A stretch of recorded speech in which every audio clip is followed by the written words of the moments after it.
Journey to Find Your Ikigai, Part 3. Reading broadens your world. What kind of books have you been reading lately? How many books do you read in a month? Do you read aloud to others? The reason I'm asking is that you may already be a professional on a journey to finding your Ikigai.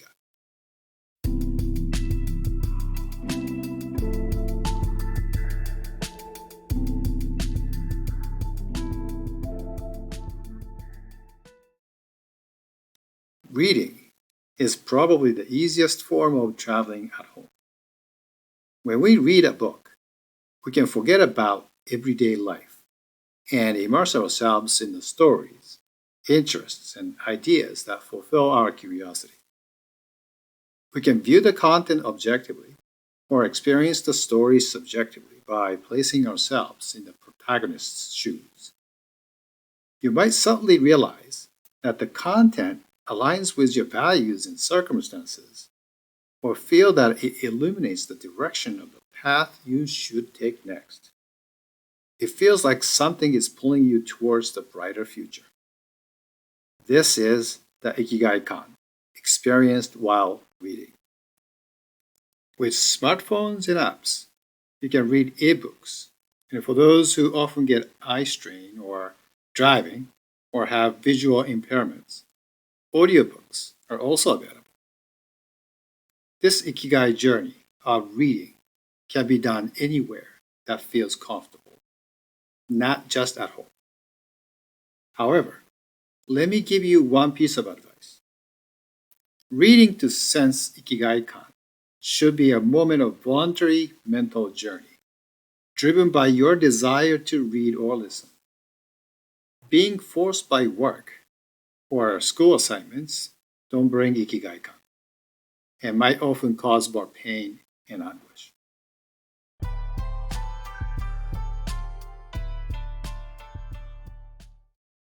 What kind of books have you been reading lately? The books I've recently read or listened to are Kokoro no Tabi, The Journey of the Heart by Mieko Kamiya, and How to Know a Person by David Brooks. I alternate between reading and listening to Japanese and English books, believing that doing this enhances my mental fitness, vocabulary, and communication skills. What kind of books do you like? Fiction? Nonfiction? Fantasy? Autobiographies? History? Books on cooking or other hobbies? If you feel like you haven't been reading books you want to read, why not stop by a bookstore on your way home from work or browse an online store to find something you'd like to read? Asking your friends what books they are reading might also be a great source of inspiration.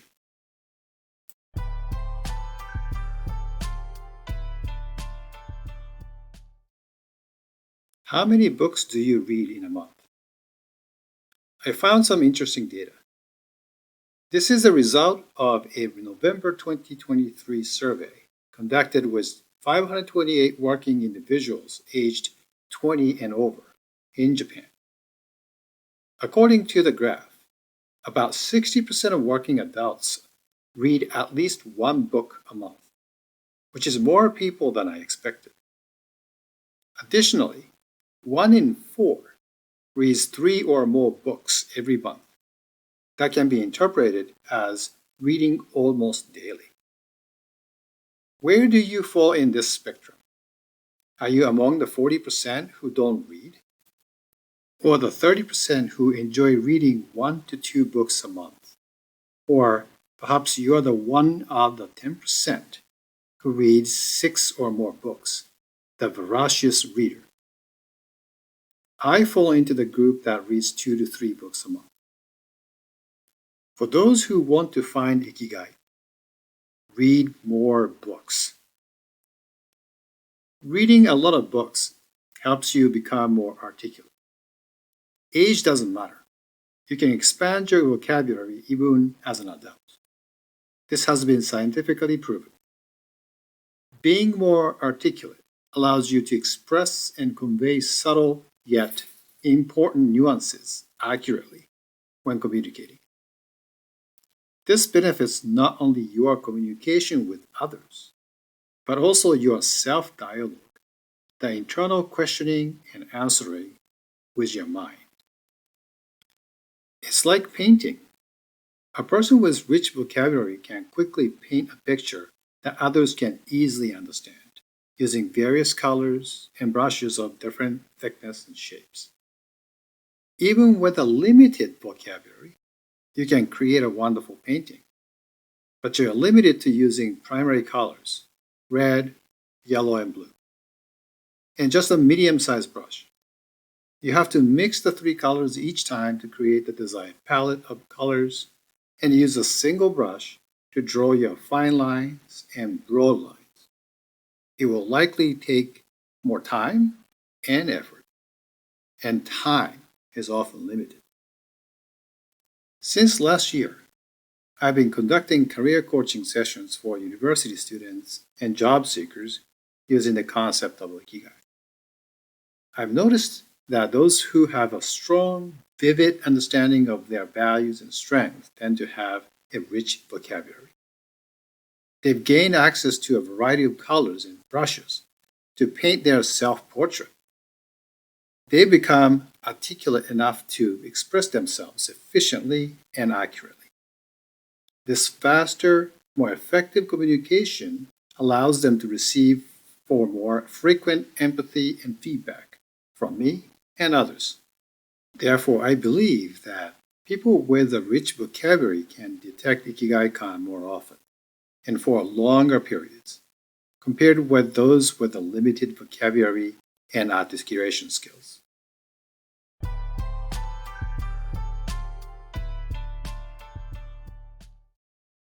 Lastly, do you read aloud to others?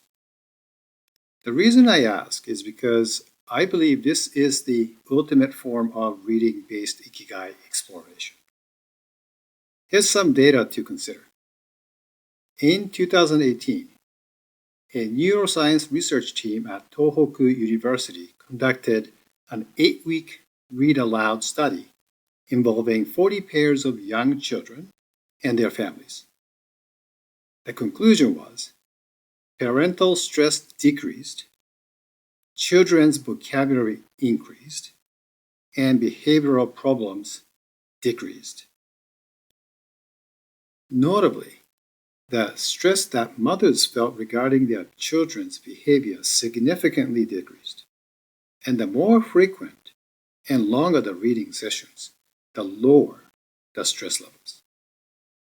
In terms of children's vocabulary, an 8-week period resulted in vocabulary growth equivalent to 6 months. That's 3 times faster than the average growth.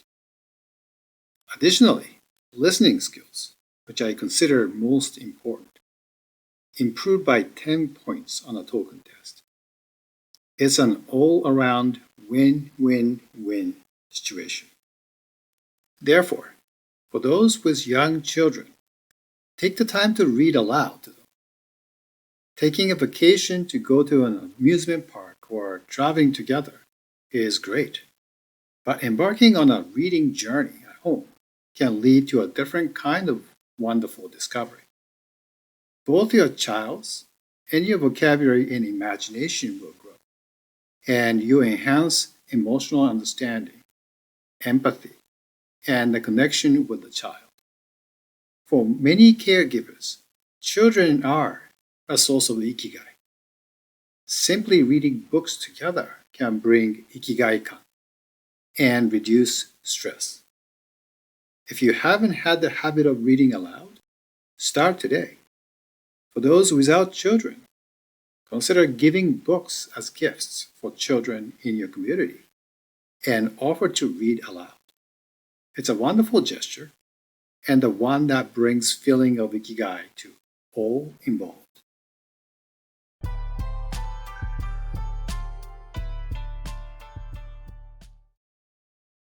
Reading broadens your world. Let's review and summarize the key points. There are three reasons why reading is a great journey to find your Ikigai. The act of reading enhances your curiosity and imagination. Moreover, reading many books enhances vocabulary and makes you become more articulate, enabling you to express feelings more quickly and effectively to yourself and with others. Reading aloud will broaden these positive effects to children and reduces stress for caregivers.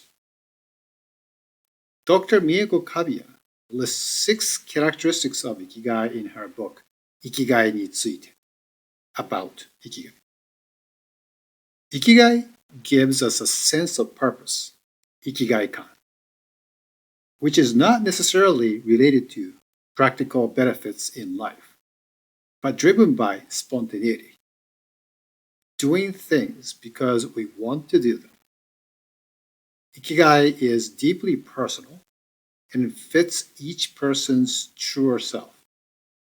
Bearers of Ikigai create a value system in their mind and further develop their own unique world where they can live freely. Reading helps you to become more articulate, expressive, imaginative, and empathetic. Reading broadens your world where you can find your Ikigai. This concludes today's musings of an Ikigai scholar. Thank you for staying with me until the end.